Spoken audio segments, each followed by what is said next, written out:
Hello दोस्तों, मेरा नाम है मनीष कुमार और मैं आपका स्वागत करता हूं हमारे अपने चैनल पहाड़ी इंजीनियर पे। तो दोस्तों, आज मैं आपके लिए टॉपिक लेके आया हूं हाइट गेज। तो आप ये मेरे सामने एक मैंने यहाँ हाइट गेज लगा रखा है, तो आप इसे देख सकते हैं। तो आज हम इसमें डिस्कस करेंगे इसकी डेफिनेशन, कंस्ट्रक्शन, वर्किंग और हाउ टू यूज़। इसके थ्रू हम मेजरमेंट कैसे लेंगे। तो दोस्तों, सबसे पहले आते हैं हम इसकी डेफिनेशन में। तो दोस्तों, height gauge is a device which is use to measure the height of any part. Height gauge हमारा एक ऐसा इंस्ट्रूमेंट है जिसे हम यूज़ करते हैं किसी भी पार्ट की हाइट चेक करने के लिए। फॉर एग्जांपल, कोई एक रेक्टेंगुलर ब्लॉक है, उसकी हमें हाइट चेक करनी है कि उसकी हाइट कितनी है। और आप ले सकते हैं किसी एक शाफ्ट है, जैसे मैंने ये कोई सिलेंड्रिकल पार्ट है, उसकी हमें हाइट चेक करनी है, तो हम इसमें इसकी भी हाइट चेक कर सकते हैं। तो बेसिकली हम इसको ज़्यादातर यूज़ करते हैं किसी भी चीज़ की हाइट चेक करने के लिए कि उसकी हाइट कितनी है। और किसी चीज़ में मान लीजिए कोई स्टेप बने हुए हैं, तो हमें स्टेप चेक करने हैं कि हर स्टेप से एक दूसरे के स्टेप का कितना साइज़ है। तो वो सारी चीज़ें हम इस हाइट गेज से इजीली चेक कर सकते हैं। तो दोस्तों, इसके फिर डेफिनेशन के बाद में हम आते हैं इसकी कंस्ट्रक्शन। तो कंस्ट्रक्शन में आप देख सकते हैं कि इसके वेरियस पार्ट हैं। तो पहला बीम आ गया, locking nut, display, handle, scriber, measuring face, base. तो इसके डिफरेंट पार्ट्स हैं। तो पहला आता है बीम।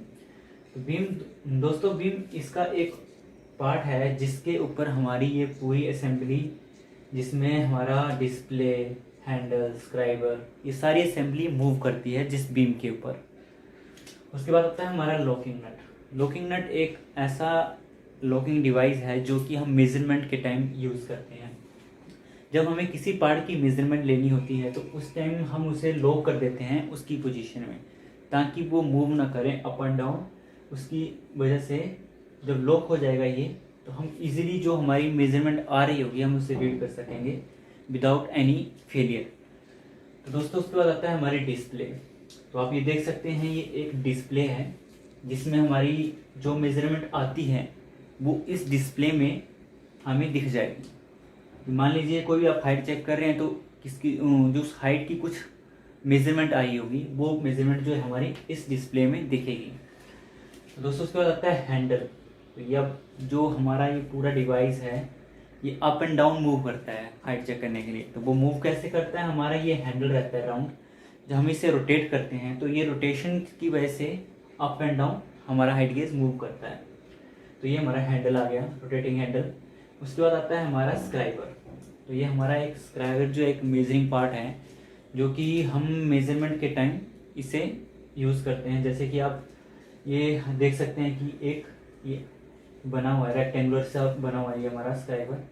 और इस स्क्राइबर के आगे आता है इसका मेजरिंग फेस, जो कि हमारा पार्ट के साथ मेजरिंग पोजीशन में टच करता है। जैसे एक बार सरफेस में टच करेंगे हाइट करती बार, दूसरा इसकी हाइट पे टॉप पे चेक करेंगे इस मेजरिंग में। इस स्क्राइबर को हम स्टाइलिस भी कहते हैं। अगर आप इसे स्टाइलिस भी कह सकते हैं और स्क्राइबर भी कह सकते हैं इस पार्ट को।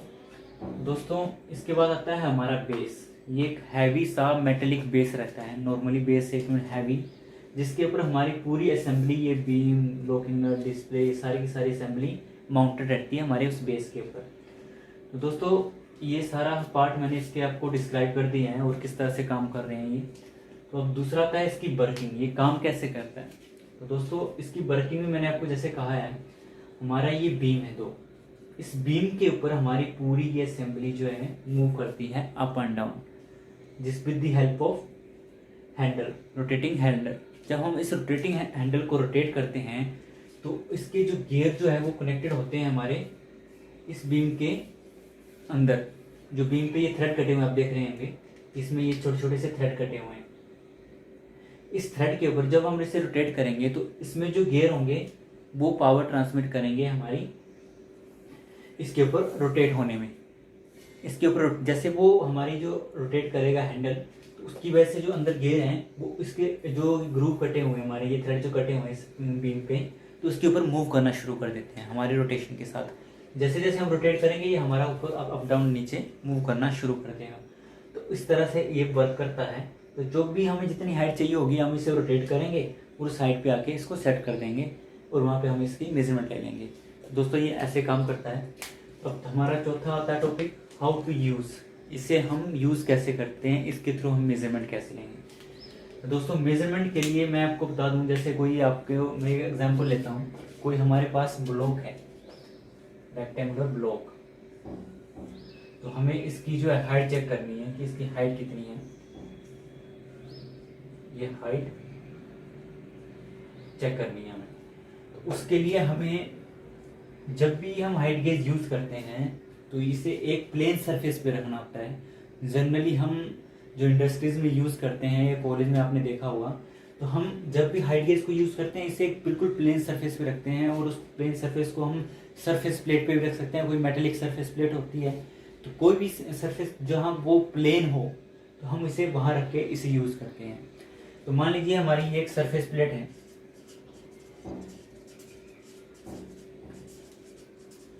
तो जिसके ऊपर हमने ये हाइट गेज रखा हुआ है।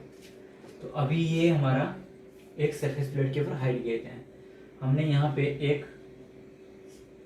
ऑब्जेक्ट रख दिया, मान लीजिए एक रेक्टेंगुलर बॉक्स है जो कि मैंने यहाँ ड्रॉ किया, वो हमने यहाँ रख दिया। तो हमें इसकी हाइट चेक करनी है, ये कितनी है।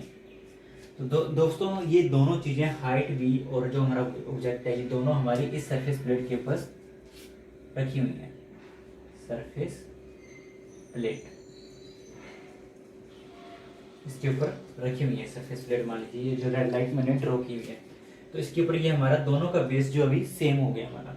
तो हम जब हाइट गेज को यूज करने से पहले इस हाइट गेज को जीरो करेंगे हमारी इस सरफेस प्लेट के ऊपर। इस हैंडल को रोटेट करेंगे, रोटेट करते ही ये हमारा हैंडल जो है, रोटेट करते ही हमारा जो पूरी असेंबली जो नीचे आएगी और ये स्क्राइबर हमारा इस सरफेस प्लेट के साथ टच कर जाएगा। ऐसे ये आपको स्क्राइबर दिख रहा होगा, ये हमारा ये टच कर जाएगा हमारा सरफेस के साथ। तो वहां हम इसे जीरो कर देंगे। यहाँ आप कुछ बटन देख रहे होंगे ये छोटे छोटे से, तो यहाँ जब ये हमारा सरफेस प्लेट के साथ टच कर जाएगा तो वहां हम इसे जीरो प्रेस कर देंगे, तो ये हमारा जीरो काउंट करेगा नीचे सरफेस पे। तो जीरो करने के बाद हम इसे फिर से रोटेट करेंगे, इसे अपवर्ड ले जाएंगे। जब ये ऊपर मूव करेगा, तो ऊपर जाने के टाइम हम यहाँ इसे देख लेंगे कि हमारी इस ऑब्जेक्ट की हाइट कितनी है। जितनी इसकी हाइट होगी हम उतना ऊपर ले जाएंगे, और स्क्राइबर को इसको थोड़ा सा आगे मूव करके स्लाइड करके सरफेस प्लेट के ऊपर इस जो ऑब्जेक्ट है उस ऑब्जेक्ट के ऊपर इसका स्क्राइबर रख देंगे। जैसे मान लीजिए आपका ये जो मान लीजिए बॉक्स है, ये हमने यहाँ जीरो किया। जीरो करने के बाद हाइट गेज का स्क्राइबर को यहाँ से ऊपर को लेके गए, ऊपर हमने इसके यहाँ रेस्ट करा दिया इसने। तो रेस्ट करने के बाद जितना हमने यहाँ से जीरो से लेके ऊपर जितना मूव किया होगा, तो उतनी इस पार्ट की हाइट होगी। जैसे कि अभी ये यहाँ नीचे से ग्राउंड से यहाँ ऊपर तक जितना मूव किया है वो यहाँ डिस्प्ले कर दिया। तो अभी इस पार्ट की जो हमने मेजरमेंट जैसे यहाँ ली है, तो उसमें ये 107 इसकी हाइट जो आई है 107.67 इसकी हाइट गेज की इसकी हाइट आई है इस पार्ट की। ये जो हमें दिख रहा है ये पार्ट, इसकी हाइट जो आई है वो 107 आई है। अभी ये डिस्प्ले में हमें शो हो रही है। ऐसे करके जितना भी पार्ट रहेगा, कोई भी पार्ट रहेगा जो बड़ा होगा तो उसकी ज़्यादा आएगी, कोई छोटा रहेगा तो उसकी कम आएगी। ऐसे करके हम इससे हाइट गेज से मेजरमेंट लेते हैं। दोस्तों ये बहुत ही इजी इंस्ट्रूमेंट है जिससे हम इजीली आइडेंटिफाई कर लेते हैं। तो अभी मैंने आपको एक ये हाइट गेज बताया है जो कि हमारा एक डिजिमेटिक हाइट गेज है, और इस टाइम इसकी जो रेजोल्यूशन है वो है हमारी 10 माइक्रोन की। 10 माइक्रोन की कैसे है वो यहाँ पे आप देख सकते हैं कि जो इसमें मेजरमेंट आ रही है वो आ रही है हमारी 2 डिवीजन, पॉइंट के बाद 2 डिवीजन, तो मीन्स 107.00 2 डिवीजन। तो ये हुआ हमारा 10 माइक्रोन का रेजोल्यूशन। लीस्ट काउंट इस हाइट गेज का जो है हमारा 10 माइक्रोन का है। ऐसे करके हम इससे मेजरमेंट लेंगे। तो दोस्तों अभी जो मैंने आपको बताया है ये डिजिमेटिक हाइट गेज के बारे में बताया है। तो हमारे और भी बहुत टाइप के हाइट गेज रहते हैं और डिफरेंट रेंजेस के रहते हैं। अभी जो हाइट गेज है ये हमारा 600 mm का है, 600 mm इसकी जो लेंथ है टोटल हाइट गेज की 600 mm का ये हाइट गेज है। तो दोस्तों ऐसे करके और भी बहुत सारे हाइट गेज रहते हैं। जैसे अभी मैंने ये डिजिमेटिक लिया है, उसके बाद हमारा मैनुअल आ जाता है जो कि बर्नियर हाइट गेज कहते हैं हम जिसे, और उसके बाद डायल हाइट गेज आ जाते हैं जिसके ऊपर एक डायल रहता है। वो डायल में हमारी जो इंडिकेशन है वो सारी की सारी डायल से हम रीड कर लेते हैं कि कितना वो अप डाउन मूव हुआ है। ऐसे करके इसे हम यूज़ करते हैं और इसके थ्रू मेजरमेंट लेते हैं। दोस्तों कोई डाउट रहा होगा आपको तो आप मुझे पूछ सकते हैं कमेंट सेक्शन में। और आपको इसमें कुछ मेजरमेंट लेने में दिक्कत आए, कहीं भी कुछ अगर ऐसा रहता है तो आप उसमें मुझे क्वेरी डाल सकते हैं, तो मैं आपको उसके बारे में बता दूंगा।